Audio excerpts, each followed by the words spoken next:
Hey, this is Darren from Property Prosperity. I thought I'd have a chat to you about a newspaper article I read today, actually, and it was talking about a builder in the building industry, obviously.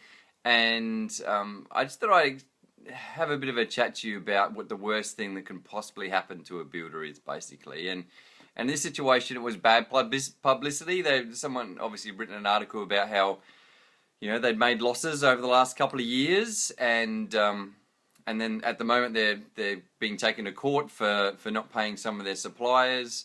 And it was also talking about, hey Gulshan, thanks for joining.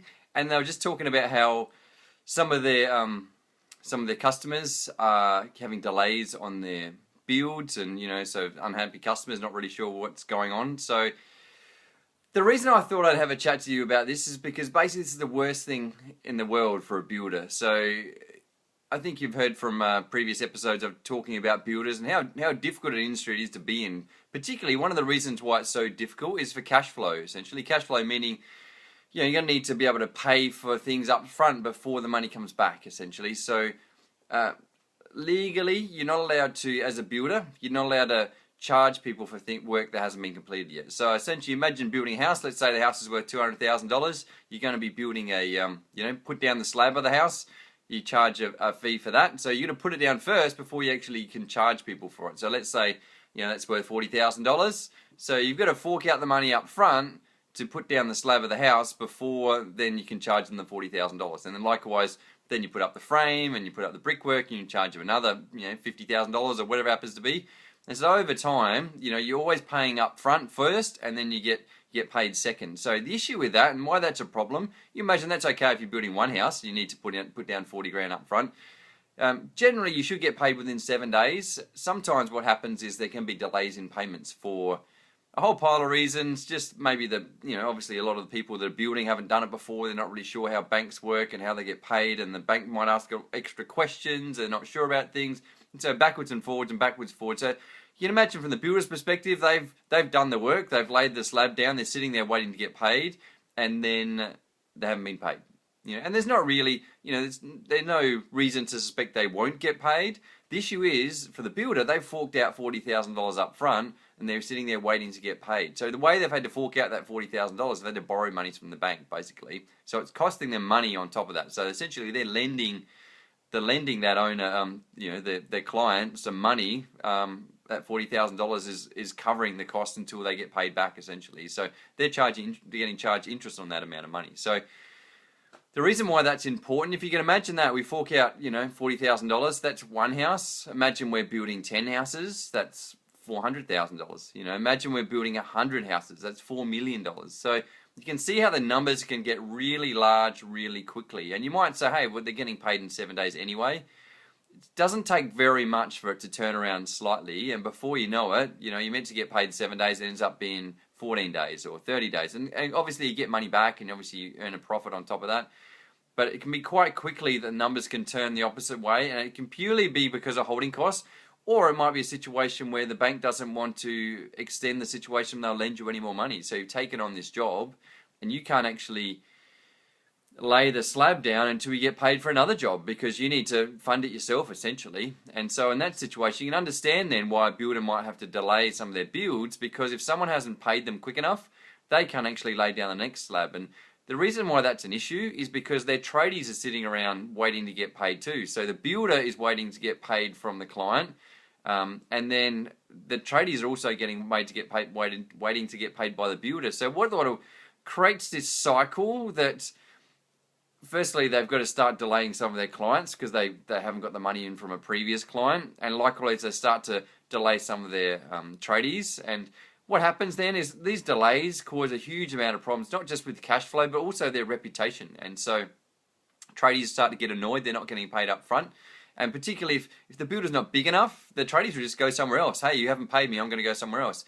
If the builder's big enough, they're building enough houses, then the tradie might have to wear the cost some of themselves, really, and sit around and wait to get paid, essentially. But remember, they're not going to like that, and they're only getting put up for it for so long. So the situation could be that if it continues for too long, the tradies might get really annoyed, and they might not want to do any more work for that builder anymore, and they might end up having to go to second or third tier tradies that are going to do their work, which they might be at the not of the high standard that their first, their top line tradies might be, which means the issue is when they don't have their best tradies working on jobs, that creates more issues as far as, they're not doing their job to the higher standards, or they're, missing things, and that creates maintenance issues, and if they take longer because they're not as skilled as the previous guys, all these things just start to compound, and it makes the situation so much far worse. And also, it's not, like I said, it's not just about the money and the time factor, it's also about the reputation. So reputation is everything as far as building goes, because you're starting to build a reputation within the industry, particularly in a place like Adelaide. It's a very small market, so everybody knows everybody.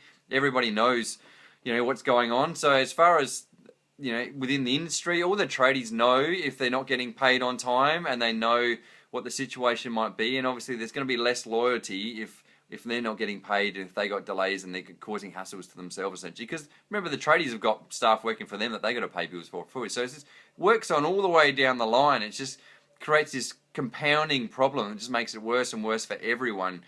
Not just that builder, but everyone within the industry, basically. So I think about this, they have good times and bad times for all builders, essentially. So there's most builders can trade out of this situation, so they just continue, obviously, take on more jobs, and then that makes more profits, and they come and pay back their debts, and eventually they get back on top of things. Their cash flow gets better. They remember for next time, just put more money aside, hopefully not take on too much work. Because the crazy thing about being a builder, if you actually take on more work, and actually be worse a problem. Imagine if you're short of cash and you need some cash. The logical thing is, what I need to do is sign up a lot more people. If I sign up a lot more people, then I'm going to have more money to be able to pay my bills.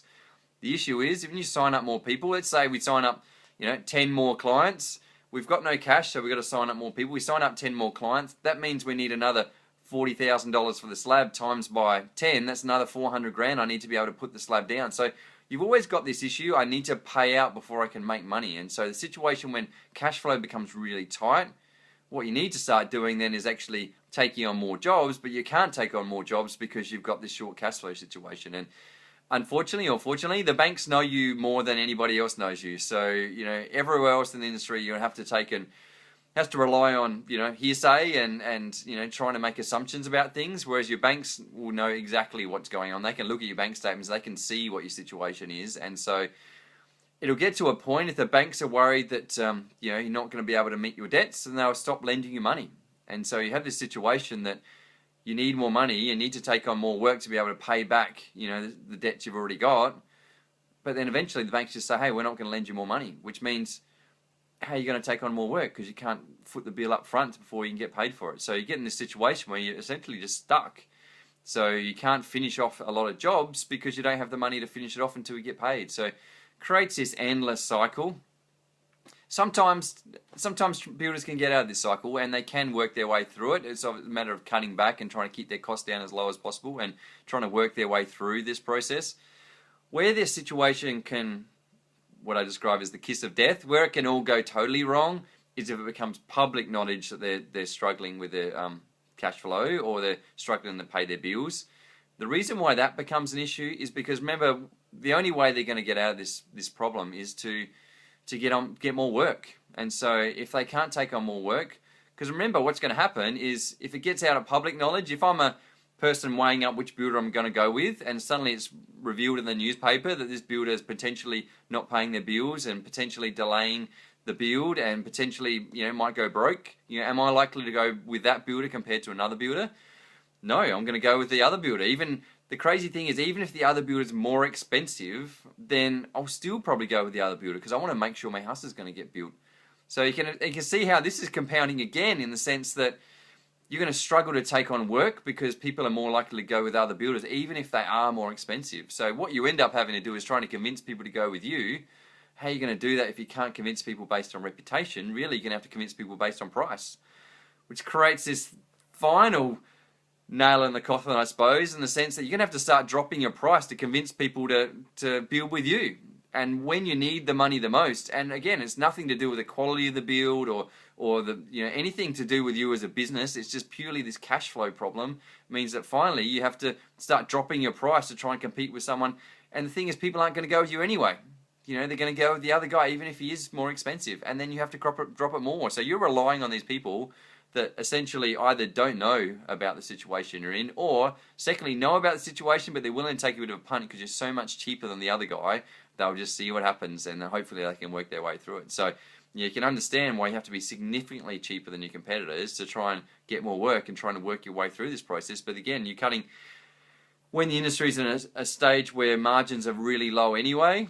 If you start cutting back too far, you're actually making the jobs are going to be unprofitable, and it's not going to solve your problem. And you end up building all these houses for free or negative amounts. So every house you build is you're losing your money, and it's going to create you more and more problems. So you can see how cash flow can be, a really big issue as far as the world of building goes. But you can see how, by this issue becoming public knowledge is basically the kiss of death. It's really hard to work your way back from there. And so, I don't really know how someone's going to get back from there, to be honest. So you really just need to rely on some other source of cash injection to try and get yourself through this problem. So hopefully it's made sense. And if you like what I had to say, then click on the like button. If you're hopefully not building with a builder that's having this problem, because otherwise I'm sure you won't click on the like button. But hopefully, if you've gone through this process, I have helped some clients in the past that have gone through this process where they've got themselves with a builder that's eventually gone bankrupt, and I've had to help them sort through this problem. And unfortunately, the crazy thing is what happened. The insurance company came in to try and help them through the process, and the insurance company actually recommended they build with another builder, and they told them which builder they should go with.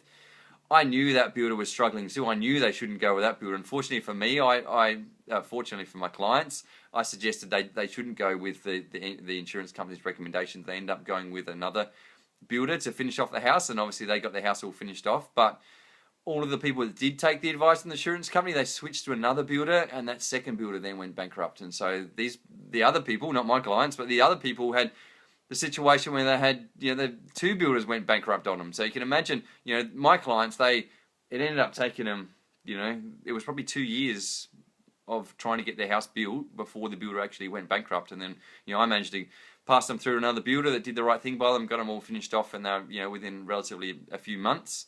But you imagine if these are the other people that I hadn't given advice to, they end up going with a second builder who went broke too and delayed their build again. So it might have been many, many, many years down the track, and they might not have ended up with what they hoped for at the end. So you can see how really important it is to your decision on which builder you're going to go with is it's key essentially. But the unfortunate thing is there's no way for you to tell what the financial situation is for your builder unless you're within the industry and you have a good understanding of what's going on within within the industry, and which builders are solvent and which builders maybe less so. So if you like what I had to say, then click on the like button. If you if you had an experience with a builder going broke, or if you know someone that's struggling through the process, then click on the share button. I'm sure they'd appreciate learning a little bit more about this. And put some comments in the comments box. I'd love to hear your story. Or if you've got something you'd like me to talk about in the future episode, then put a comment in there. I'm happy to chat about in the future episode. So thanks guys, and I look forward to talking to you next time. If you're going through this experience where your builder may be going broke, or you're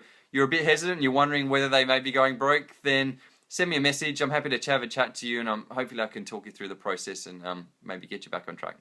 Thanks guys, talk soon, bye.